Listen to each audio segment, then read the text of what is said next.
నమస్తే నేను మీ Gopi welcome back to our channel. ఈరోజు మనతో వచ్చేసరికి ప్రముఖ నిర్మాత నటికుమార్ గారు మన ముందు ఉన్నారు. సార్ నమస్తే సార్. నమస్తే నమస్తే. సార్ ఈ తెలంగాణలో ఈ ఫోన్ ట్యాపింగ్ అనేది ఒక కొలికొచ్చినట్టే తెలియదు. ఈరోజు కిషన్ రెడ్డి గారు ఏమన్నారంటే ఈ ఫోన్ ట్యాపింగ్ బాధ్యత మొత్తం కేసీఆర్‌దే అంటున్నారు. అది ఏ మేరకు వాస్తవం?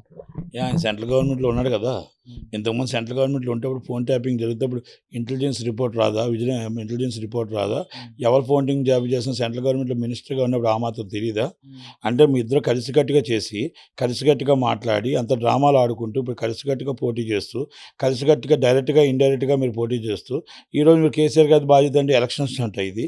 5 సంవత్సరాలు మీరున్నారు కదా! మేడిగడ్డ డ్యామ్ కుంగిపోయిందన్నారు, మీరు కేసు పెట్టారా? వాళ్ళ మీద మొత్తం టోటల్ 1,00,00,000 కోట్లు కుంభకోణం అన్నారు, మీరు ఏమైనా కేసు పెట్టారా? సిబిఐ విచారణ జరిపించమన్నారా?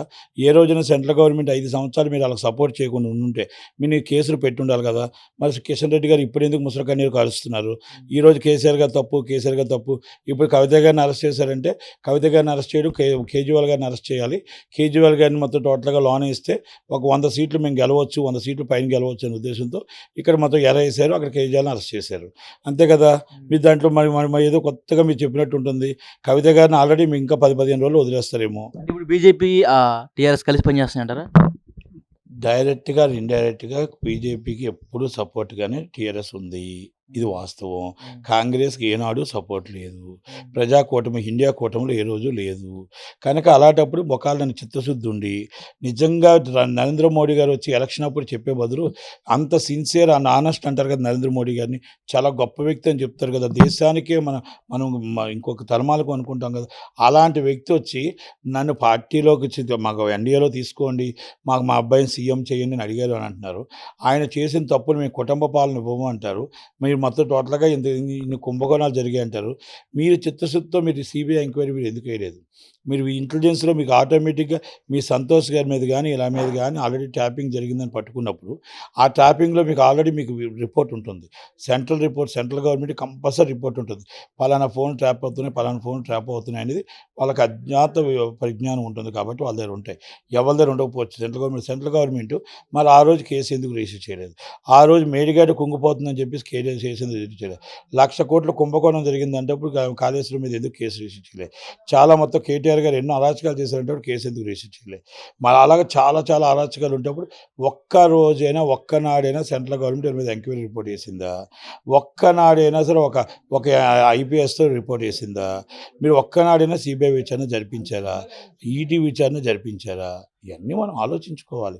ఈరోజు కిషన్ రెడ్డి గారు వచ్చి అది అంత తప్పు కేసీఆర్‌ది అంటే, రేవంత్ రెడ్డి గారు వచ్చి మీకు రేవంత్ రెడ్డి గారు ఆ రోజు చెప్పారు, ప్రభాకర్ గారు నా ఫోన్ ట్యాప్ చేశారు, మా నాయకులు ఫోన్ ట్యాప్ చేశారు, మమ్మల్ని రోడ్డు మీదకి లాగుతున్నారు, మొత్తం అవన్నీ కూడా మీరు తెలుసుకుంటున్నారు సీక్రెట్గా, ఇది ఎల్లకాలం ఉండదు, మేము వచ్చిన వెంటనే మీకోసం మొత్తం పసిగడతామని ఆ రోజు నుంచి ఆయన పకడ్బందీగా ప్లాన్ చేసి ఆయన ఎవరెవరు ఎక్కడెక్కడ చేశారు, ఎక్కడెక్కడి నుంచి చేశారు, ఎవరు చేస్తున్నారు, ఎలా చేస్తున్నారు, ఎవరికి ఎలా ముడుతున్నాయి, ఎవరు ఎలా వెళ్ళాలనుకుంటున్నారు, ఈ పోలీస్ డిపార్ట్మెంట్లో ఎవరు ఎలా చేస్తున్నారు, ఎవరు ఎలా సపోర్ట్ చేస్తున్నారు, అన్నీ రేవంత్ రెడ్డి గారు తీసుకొని వచ్చిన 100 రోజులని ఫోన్ ట్యాపింగ్ పట్టారు. పడితే ఈరోజు వచ్చి మీరు ఆయన దొంగ అంటే దాంట్లో మీ భాగస్వామ్యం ఉండాలి బీజేపీకి. లేకపోతే మీరు కేసు పెట్టి ఉండాలి. కేసు పెట్టలేదు కాబట్టి మీరు కూడా భాగస్వామ్యం ఉంది. మీకు కూడా సపోర్ట్ చేశారు. మీరు కూడా 100% సపోర్ట్ చేశారు కాబట్టి బండి సంజయ్ గారు స్ట్రెయిట్ ఫార్వర్డ్ ఉన్నారు కాబట్టి ఆయన చెప్పినట్టు బండి సంజయ్ గారిని తీసేశారు. మిమ్మల్ని పెట్టారు. అది ఆలోచించే కదా అమిత్ షా గారు మీకే కదా అందరితో పాటు మీరు ఎందుకు పెరగట్లేదు, వాళ్ళతో అధికార పార్టీతో ఆలోచన పడుతున్నారు. అందుకే కొత్త రక్తం కావాలి, పాత రక్తం వద్దని చెప్పి అందుకే దత్తాత్రేయ గారిని గవర్నర్ చేశారు, విజయసాగర్ గారిని గవర్నర్ చేశారు. అలాగే మొత్తం పాత వాళ్ళందరినీ కొంచెం దూరం పెట్టారు. దూరం పెట్టి కొత్త వాళ్ళకి ఛాన్స్ ఇద్దామని అందరికీ తీసుకొచ్చి ఒక యువకుడైనా ఒక చిన్న కార్పొరేటర్ స్థాయి ఉన్న వ్యక్తిని తీసుకొచ్చి ఎమ్మెల్యే చేశారు. ఎమ్మెల్యేకి నిల్చున్నారు, ఆ తర్వాత ఎంపీ చేశాడు, ఎంపీ తీసి రాష్ట్ర అధ్యక్షుడు చేశారు. కనుక ఇవన్నీ మన అంతరాత్మకు తెలుసుకోగలగాలి. మనం చేసినవేం కరెక్ట్‌గా చేయలేదు. మందకృష్ణ మాదిగ గారు చెప్తారు. ఏమంటారు? మోడీ గారు చాలా గొప్ప వ్యక్తి. యెస్, గొప్ప వ్యక్తి. 90 నుంచి మీరు మరి మాదిగ ఉద్యమం దండోరా ఉద్యమం చేస్తున్నారు. మీకు ఎంఆర్‌పీఎస్ కోసం మీరు ఆల్రెడీ సుప్రీంకోర్టులో జడ్జిమెంట్లు ఉన్నాయి. సుప్రీంకోర్టులో ఫైలింగ్లు అవుతున్నాయి. ఇవన్నీ ఉన్నాయి. ఈరోజు ఎంక్వైరీ రిపోర్ట్ వేశారు. ఆ ఎంక్వైరీ రిపోర్ట్ ఈ ఎలక్షన్స్ లోపల ఆఫ్టర్ ఎలక్షన్ మీరు కంపల్సరీ నమ్ముతున్నారా? సెప్టెంబర్ లోపల మీ ఎంఆర్‌పీఎస్ మీ వర్గీకరణ అయిపోద్దని? ఇది 90 నుంచి మీకు చాలామంది చెప్తున్న వాగ్దానాలే. ఒక్కసారి ఆలోచించండి మీరు పెద్దలు. మీరు నాకు బాగా కావాల్సిన వ్యక్తి. మీ ఉద్యమం అంటే నాకు ఇష్టం బాగా. మీరంటే బాగా ఇష్టం నాకు. కనుక మీరు మా కిషన్ రెడ్డి గారు క్లోజ్ ఫ్రెండ్స్, మీరు క్లోజ్ ఫ్రెండు. బీజేపీకి సపోర్ట్ చేయమనడం తప్పులేదు, సపోర్ట్ చేస్తడం తప్పులేదు, అక్కడ చంద్రబాబు నాయుడు గారు సపోర్ట్ చేయడంలో తప్పులేదు. కానీ మీ ఉద్యమాన్ని మీరు సాధించుకోండి, మీ బిడ్డల కోసం మీ ఉద్యోగాలు తెచ్చుకోండి, మీ వర్గీకరణ చేయించుకోండి. మీ వర్గీకరణ అయిపోతే మీరు మిమ్మల్ని దేవుడిగా చూస్తారు. వర్గీకరణ ఉన్నంత వరకు మిమ్మల్ని మా నాయకుడిగానే చూస్తారు. మీ వర్గీకరణ మీరు తేగలిగితే దేవుడి కింద చూస్తారు. ఈరోజు తెలంగాణ తెచ్చారు, తెలంగాణ తెచ్చింది కేసీఆర్ గారు కాదు. తెలంగాణ ఇచ్చింది సోనియమ్మ, తెచ్చింది కేసీఆర్ గారు. అంటే ఇచ్చింది, ఆమె ఇవ్వాలనుకుంది జోబీలోంచి కాబట్టి ఇచ్చింది. కనుక ఎంతోమంది శిష్యుని నుంచి చేస్తున్నారు.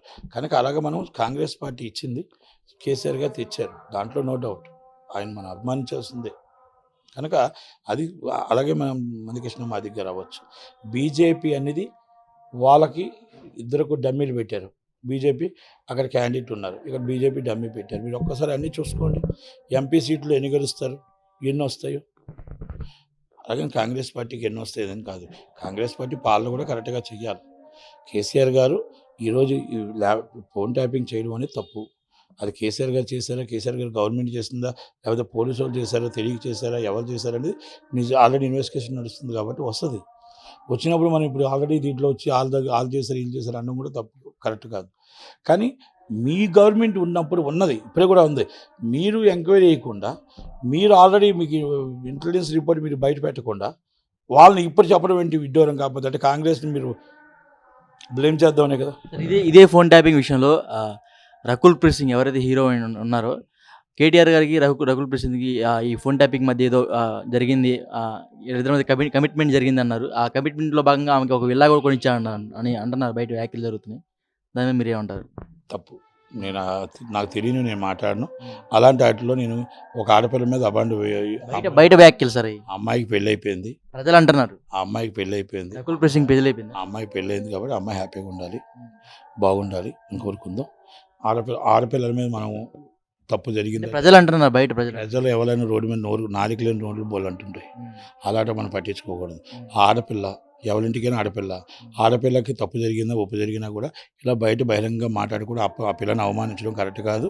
అది జరిగిందా జరగలేదా ఎవరికి తెలియనప్పుడు మనం ఇది కరెక్ట్ కామెంట్లు కావు. అంటే ఫోన్ ట్యాపింగ్ విషయంలో ఇంకా ఒక కొలికి రావట్లేదు, ఇది ఎప్పుడు వచ్చింది అంటారు ఫైనల్గా? ఇన్వెస్టిగేషన్ జరుగుతున్నప్పుడు పోలీసులు ఇన్వెస్టిగేషన్ అనేది ఒక రాత్రితో రాత్రి అయిపోదు కదా. పకడ్బందీగా మొత్తం సాక్ష్యాలు కావాలి, ఎక్కడెక్కడి నుంచి వచ్చింది, ఎలాగొచ్చింది, కోర్టుకు పాటు ఛార్జ్ షీట్ సబ్మిట్ చేయాలి, కోర్టుకి మొత్తం టోటల్ సాక్ష్యాలు సబ్మిట్ చేయాలి.